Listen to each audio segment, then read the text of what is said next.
वालेकुम, how are you all? I hope कि आप सब ठीक होंगे। Welcome back to the channel again. आज की इस वीडियो में जो हम टॉपिक स्टार्ट करने जा रहे हैं that is the theatre of the absurd. ठीक है, प्रीवियस वीडियो में हम कुछ इंपॉर्टेंट पॉइंट्स को डिस्कस कर चुके हैं अबाउट शॉर्ट स्टोरी। इसके अलावा हमने पाकिस्तानी राइटर, इंग्लिश लिटरेचर से रिलेटेड, रशियन लिटरेचर और इसके अलावा अमेरिकन लिटरेचर से रिलेटेड बहुत सारे राइटर्स को, उनके वर्क्स को in detail with quotations discuss किया है। लेकिन आज की इस वीडियो में मेरा जो मेन कंसर्न रहेगा वो थिएटर ऑफ द एब्सर्ड पे रहेगा। इसके इंपॉर्टेंट की पॉइंट्स पे हम बात करेंगे। वीडियो ज़्यादा लेंथी नहीं होंगी, बस मेन जो इंपॉर्टेंट बातें होंगी हम सिर्फ इसके अंदर वो डिस्कस करेंगे, ताकि what is theatre of absurd, इसकी करैक्टरिस्टिक्स, इसके फीचर्स विद एग्जांपल्स क्या हैं, हम हमें उसकी अच्छे से समझ आ जाए। अगर आप जस्ट थिएटर ऑफ एब्सर्ड को समझना चाहते हो तो ये जो मैंने यहाँ डेफिनेशन लिखी है ना, this definition is enough to understand what is theatre of absurd. ठीक है, ये जो डेफिनेशन है, इसी डेफिनेशन को आप अच्छे से समझ लोगे तो everything will be clear to all of you कि थिएटर ऑफ एब्सर्ड की कैरेक्टरिस्टिक्स, उसके फीचर, उसका राइटिंग स्टाइल एक ही डेफिनेशन के अंदर मैंने मर्ज करके लिख दिया है। ये देखें, the theatre of the absurd can be defined as a post world war. तो यहाँ ये जो वर्ड है ना, ये लाइन है, ये इसके ओरिजिन को डिनोट करती है। The theatre of the absurd can be defined as a post-World War dramatic movement that defies traditional theoretical conventions। यानी जो थिएटर ऑफ एब्सर्ड है वो सेकेंड वर्ल्ड वार के बाद ड्रामेटिक मूवमेंट है, यानी ड्रामे के अंदर स्टार्ट होने वाली एक ऐसी मूवमेंट है जिसके अंदर रिफ्यूज़ किया जाता है ट्रेडिशनल थियोरेटिकल कन्वेंशंस को। यानी जो पास्ट में किस तरीके से ड्रामास लिखे जा रहे थे, कैसे ड्रामास परफॉर्म हो रहे थे, उनको रिजेक्ट करता है। और इसमें क्या कंसर्न इसका होता है, एब्सर्डिटी पे बेसिकली फोकस करना। What does the mean of absurdity? तो एब्सर्डिटी तक का मतलब होता है ऐसी चीज़ या कोई भी काम जो इलॉजिक हो और अनरीजनेबल हो, यानी कोई लॉजिक उसकी हो ही ना, ना कोई उसका रीज़न हो। तो इसमें क्या किस बात पे फोकस किया जाता है? एब्सर्डिटी पे। यानी किसी ऐसे वर्क पे या कुछ ऐसे डायलॉग्स ऑफ द कैरेक्टर्स वो दिखाएंगे हमारे पास एक्टर्स, कि जिसके अंदर हमें कोई रीज़न नहीं देखने को मिलेगी, इलॉजिकल किसी बातें होंगी, इलॉजिकल से वर्क होंगे। ठीक है, एक्शंस होंगे basically. Illogical and existential challenges of human existence. तो एग्जिस्टेंशियल चैलेंजेस इस बात को डिनोट करता है कि जो थिएटर ऑफ एब्सर्ड था ना, इसके जो राइटर्स थे वो एग्जिस्टेंशियलिज्म से बहुत ज़्यादा इन्फ्लुएंस थे। एग्जिस्टेंशियलिज्म में क्या होता है, ये भी बेसिकली एक फिलोसफिकल मूवमेंट थी जिसके अंदर ह्यूमन की एग्जिस्टेंस के बारे में बात की जाती है कि इंसान की इस दुनिया में आने का पर्पस क्या है। अगर इंसान इस मीनिंगलेस वर्ल्ड के अंदर आया है तो इंसान अपना पर्पस खुद फाइंड आउट करता है। ये सारी चीज़ें एग्जिस्टेंशियलिज्म के अंदर आती हैं। तो इसके अंदर क्या बात की जाती है, इसके अंदर existential challenges of human existence पे बात की जाती है, और इलॉजिकल होती हैं वो सारी बातें, यानी कोई भी रीज़न उनका नहीं होता। इसके अलावा ऑफन थ्रू फ्रेगमेंटेड लैंग्वेज। अब ये वाली जो लाइन है, इससे हमें इसकी स्टाइल का पता लग जाता है कि इसके अंदर कौन सा स्टाइल ऑफ लैंग्वेज यूज़ किया जाता है, फ्रेगमेंटेड स्टाइल ऑफ लैंग्वेज, यानी कोई भी हमारे पास सीक्वेंस नहीं होगी। और अनकन्वेंशनल स्ट्रक्चर एंड करैक्टर्स है। अनकन्वेंशनल स्ट्रक्चर्स का मतलब कि जैसे पहले स्ट्रक्चर को लीनियर प्लॉट के तौर पे देखा जाता था, प्रॉपर बिगनिंग, प्रॉपर मिडल और प्रॉपर एंड होता था किसी भी एक प्ले का, तो इसके अंदर ऐसा कुछ भी नहीं होगा। ठीक है, और इसके जो करैक्टर्स है, grappling with the sense of meaningless and alienation. Grappling का मतलब होता है किसी चीज़ के लिए स्ट्रगल करना। तो इसके जो थिएटर ऑफ एब्सर्ड के जितने भी कैरेक्टर्स होंगे वो बेसिकली स्ट्रगल करेंगे मीनिंगलेसनेस और एलियनेशन चीज़ों के लिए, यानी एलियनेशन उनकी लाइफ के अंदर होगी और वो मीनिंगलेस चीज़ों के लिए उनकी स्ट्रगल हमें देखने को मिलती है। तो आई होप सो कि आपको डेफिनेशन अच्छे से समझ आ गई होगी। डेफिनेशन बहुत ही इंपॉर्टेंट भी है और बहुत ईजी वर्ड में आपको एक एक पॉइंट के साथ मैंने समझाई है। अगर ओवरव्यू में आपको डेफिनेशन का बताऊँ तो ऐसे ही थिएटर ऑफ एब्सर्ड वो होता है जो यानी थिएटर के अंदर या ड्रामा के अंदर आने वाली मूवमेंट है जो सेकेंड वर्ल्ड वार के बाद आई है। इसके अंदर ट्रेडिशनल आइडियाज़ को रिजेक्ट किया जाता है, एब्सर्डिटी पे, इलॉजिकल अनरीजनेबल चीज़ों पे फोकस किया जाता है, एग्जिस्टेंशियल क्राइसिस के बारे में बात की जाती है, और जो करेक्टर्स होते हैं उनके अंदर कोई भी, उनके डायलॉग्स और उनके एक्शन के दरमियान कोई भी एक लिंक नहीं होता। ठीक है, उनके अंदर मीनिंगलेसनेस और एलियनेशन होती है। थिएटर ऑफ एब्सर्ड के अंदर बेसिकली मार्टिन एस्लिंग का बहुत बड़ा नाम है। इसी ने इस टर्म को कॉइन किया था अपने एक ऐसे, द थिएटर ऑफ एब्सर्ड, यानी उस ऐसे का नाम भी यही था। उसके अंदर वो ये डेफिनेशन देता है जो मैंने यहाँ लिखी है। बेसिकली इसने पूरा ही ऐसे लिखा है द थिएटर ऑफ एब्सर्ड के नाम से, जिसके अंदर वो थिएटर ऑफ एब्सर्ड के बारे में ही बात करता है। आप उस ऐसे की कोई भी लाइन उठा के देख लो, इसकी कोटेशन होगी। तो यहाँ जो मैंने लाइन लिखी है, यानी ये कोटेशन लिखी है, वो मार्टिन एस्लिंग की। वो कहता है the theatre of the absurd merely communicates on poets one poet's most intimate and personal intuition of human situation. इस बात को अच्छे से समझना। वो कहता है कि जो थिएटर ऑफ एब्सर्ड किससे बात करता है, वो basically communicates poets most intimate and personal intuition of human situation. Intimate का मतलब होता है क्लोज होकर किसी को देखना, और इंट्यूशन का मतलब होता है किसी चीज़ को बगैर किसी रीज़न के अंडरस्टैंड करना। ठीक है, वो कहता है कि जो थिएटर ऑफ एब्सर्ड के अंदर क्या बात की जाती है, जो एक पोइट किस तरीके से बगैर सेंसेस के किसी भी चीज़ को अंडरस्टैंड करने की कोशिश करता है, या उसके जो पर्सनल इंट्यूशन यानी उसकी अपनी जो थिंकिंग होगी, जो रीज़न पे बेस नहीं करती, वो किस तरीके से वो इंट्यूशन अबाउट ह्यूमन सिचुएशन वो क्या होगी, यानी जैसे एग्जिस्टेंशलिज्म आ गया या एब्सर्डिज्म, इसके बारे में वो बात करता है। His own sense of being, ठीक है, एक तो वो जो पोइट है उसकी personal intuition of human being, ठीक है, किस तरीके से वो अनरीजन होके रीजनेबल होके चीज़ों के बारे में बात करते हैं, और इसकी अपनी सेंस ऑफ ह्यूमन बीइंग के बारे में, और his individual vision of the world, यानी उसकी अपनी इंडिविजुअल अपनी विजन अबाउट द वर्ल्ड क्या है, ठीक है, किस तरीके से वो देखता है। इस डेफिनेशन को मैं आपको अच्छे से क्लियर कर दूं कि इसके अंदर वो एक पोइट की इंडिविजुअलिटी पे बेसिकली क्यों फोकस कर रहे हैं, क्योंकि जो after the second world war जो जितनी भी डिस्ट्रक्शन हुई थी सारे लोगों ने वो फेस की थी।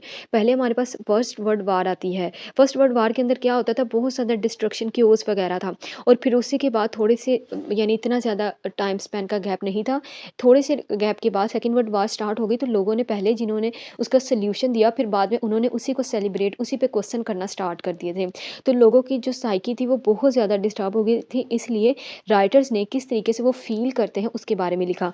ऑलवेज रिमेंबर कि जब भी कोई इरा के अंदर एक राइटर लिख रहा है ना, तो एक राइटर की सेंसेस पे या राइटर पे उस इरा के अंदर होने वाले या उस सोसाइटी के अंदर होने वाले इवेंट्स बहुत डीपली इम्पैक्ट करते हैं, जिसकी वजह से वो डीप जाके लिखता है, चीज़ों को ऑब्जर्व करता है। ठीक है, अब ये तो हो गया theatre of absurd by Martin एस्लिन।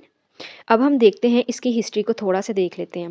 History क्या है कि पहले 1942 के अंदर एल्बर्ट कैमू ने अपने एक ऐसे मिथ ऑफ सिसिपस के अंदर इसको टर्म को यूज़ कर लिया था। बेसिकली उसने इस टर्म को नाम तो नहीं दिया था थिएटर ऑफ एब्सर्ड, लेकिन उसने इंसान की एब्सर्डिटी को through the Greek character Sisyphus highlight किया था। ठीक है, और फिर उसके बाद 1960 के अंदर जो मार्टिन एस्लिन ने द थिएटर ऑफ एब्सर्ड के नाम से एक ऐसे लिखा, जिसके अंदर हमें उसने एब्सर्ड की टर्म को कॉइन किया, और इसके अलावा उसने बात की कि एब्सर्डिटी क्या होती है, जो हम पहले डिस्कस कर चुके हैं। और उसके बाद हम देखते हैं कि बहुत सारे राइटर जो एक्सिस्टेंशलिस्टलिज्म के मूवमेंट से इंस्पायर थे और destruction of second world war का बहुत ज़्यादा इन्फ्लुएंस हुआ था, उन राइटर्स वगैरह ने बेसिकली लिखना शुरू कर दिया। और इसके बाद फ्रेंच हो गया, जर्मन, और बहुत सारे राइटर्स ने इसको आगे अपने वर्क्स के अंदर यूज़ किया, जिसकी वजह से ये जो टर्म है ज़्यादा डेवलप हुई। और कुछ यहाँ मैंने राइटर्स के नाम लिखे हैं, जैसे सैमुअल बेकेट हो गया, हैरल्ड पिंटर हो गया, एडवर्ड एल्बी हो गया, और बहुत सारे राइटर्स हैं जिन्होंने थिएटर ऑफ एब्सर्ड को आगे लेके चले या उसके अंदर अपने इंपॉर्टेंट रोल प्ले किया। कुछ characteristics of theatre of absurd देख लेते हैं। थिएटर ऑफ एब्सर्ड के अंदर जो प्लॉट होता है वो लीनियर प्लॉट नहीं होता। ठीक है, इसके अंदर अनकन्वेंशनल लैंग्वेज यूज़ की जाती है, और जो डायलॉग्स होते हैं वो रिपीटेटिव डायलॉग्स होते हैं, यानी जैसे कन्वेंशनल लैंग्वेज पहले लिखते आ रहे थे राइटर, वैसा नहीं होता, वो रिपीटेटिव यानी एक ही डायलॉग को बार बार रिपीट किया जाता है। जो करेक्टर्स होते हैं, करेक्टर्स के अंदर इलॉजिकल उनकी बातें होती हैं, उनकी बातों के अंदर कोई भी मीनिंग नहीं होता, करेक्टर के अंदर आइसोलेशन होती है। ठीक है, और बहुत इंपॉर्टेंट पॉइंट इसके अंदर ये होता है कि इसके अंदर हमारे पास लास्ट में कोई भी सोल्यूशन दिया ही नहीं जाता। ठीक है, और शो इंटरनल, यानी मैंने आपको बताया कि साइकी बहुत ज़्यादा इंपॉर्टेंट है, तो इंटरनल सिचुएशन या साइकी ऑफ द करेक्टर को हाईलाइट किया जाता है, और कोई भी कनेक्शन नहीं होता between the writer and the action, between the dialogue and the action of the characters. इसके अंदर अनसर्टेनिटी को हाईलाइट किया जाता है, इमेजरी का यूज़ किया जाता है, समटाइम्स राइटर ह्यूमर का भी यूज़ करता है, लैक ऑफ रेजोल्यूशन होता है, और इसके अलावा इसके अंदर मिनिमलिज्म की टेक्निक का भी यूज़ किया जाता है।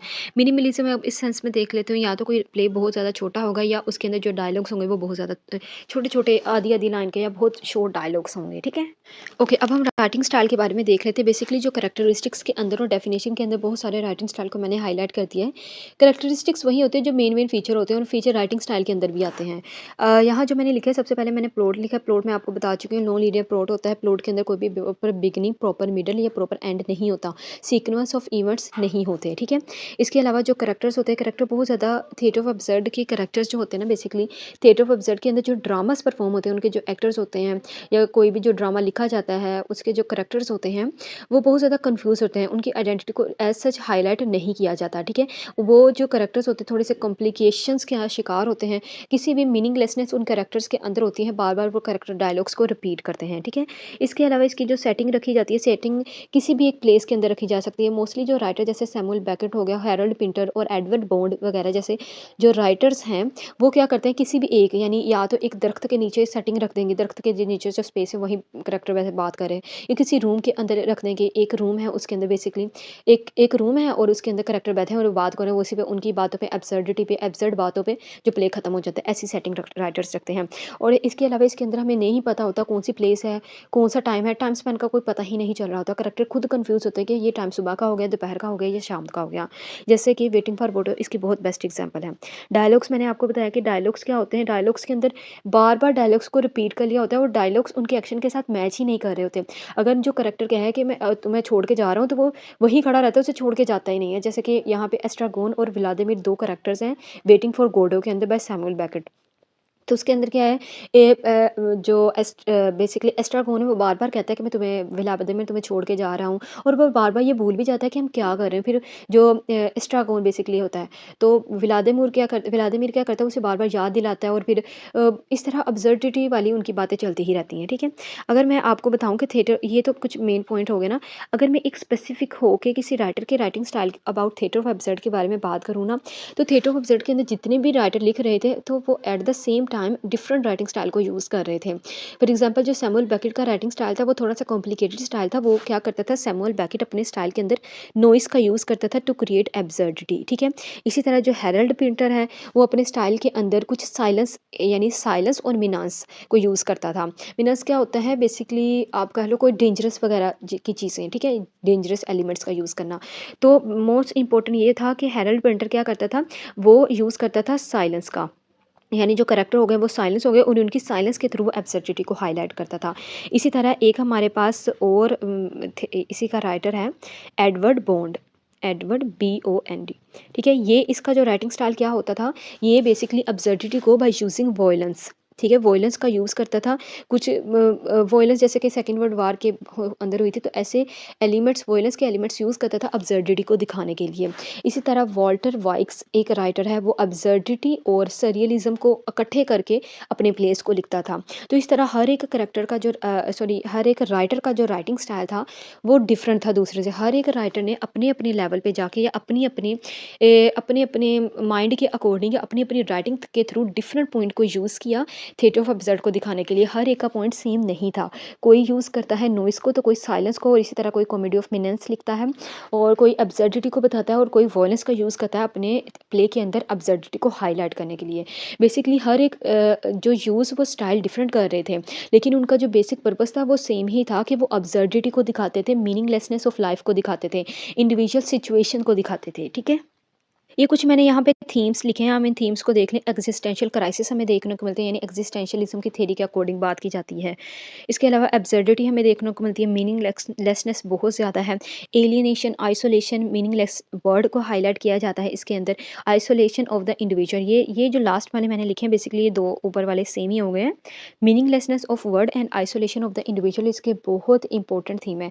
ऑलमोस्ट इन एवरी प्ले आपको ये देखने को मिलेंगे, ये दोनों थीम्स। ओके, अब मैं आपसे बात कर लेती हूँ कुछ एग्जांपल्स के बारे में।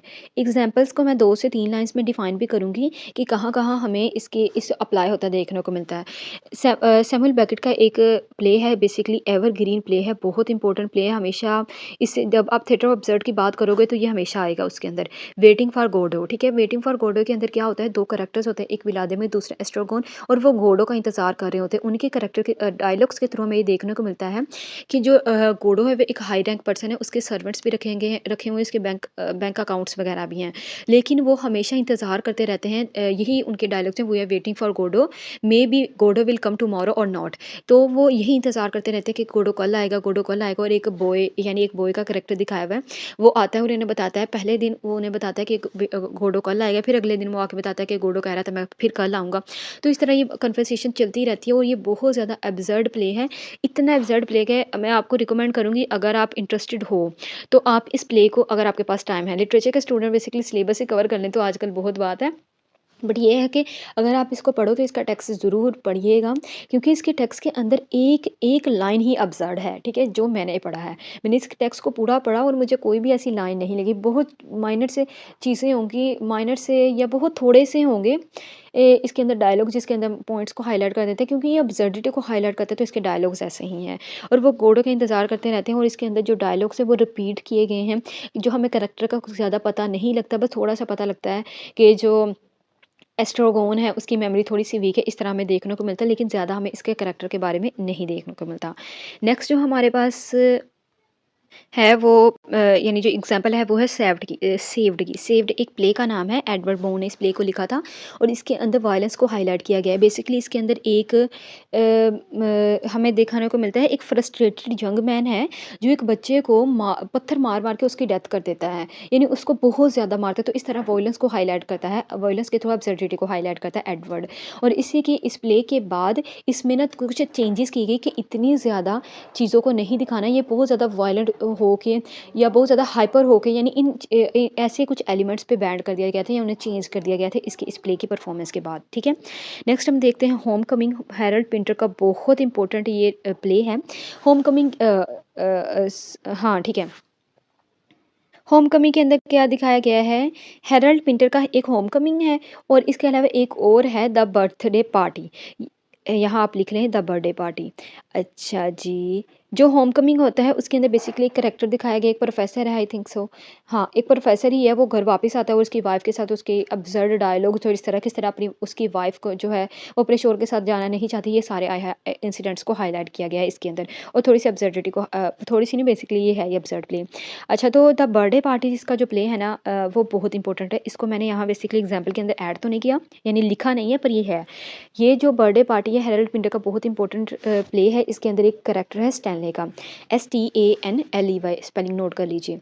स्टैनले का करैक्टर जो हमेशा आइसोलेशन चाहता है, आइसोलेट रहना चाहता है और वो बेसिकली रेंट पे रह रहा है एक कपल के घर में, और कपल का नाम पैटी, PETEY, पैटी और मैग होता है। और जो पैटी और मैग होता है बेसिकली उनके दरमियान अब्सर्डिटी को हाईलाइट किया गया है, किस तरीके से वो अब्सर्ड बात करते हैं। और दूसरे नंबर पे इसके अंदर इसको बर्थडे पार्टी इसलिए कहा गया है कि इसके अंदर जो सीन दिखाया गया है वो स्टैनले की बर्थडे होती है, ठीक है, जिसके अंदर जो सारे सीन को हाईलाइट किया गया है, ठीक है। और इसके अलावा यहाँ मैंने लिखा है end game by Samuel Beckett, और जो लास्ट वाला है द चेयर्स बाय यूजीन लोन्सको।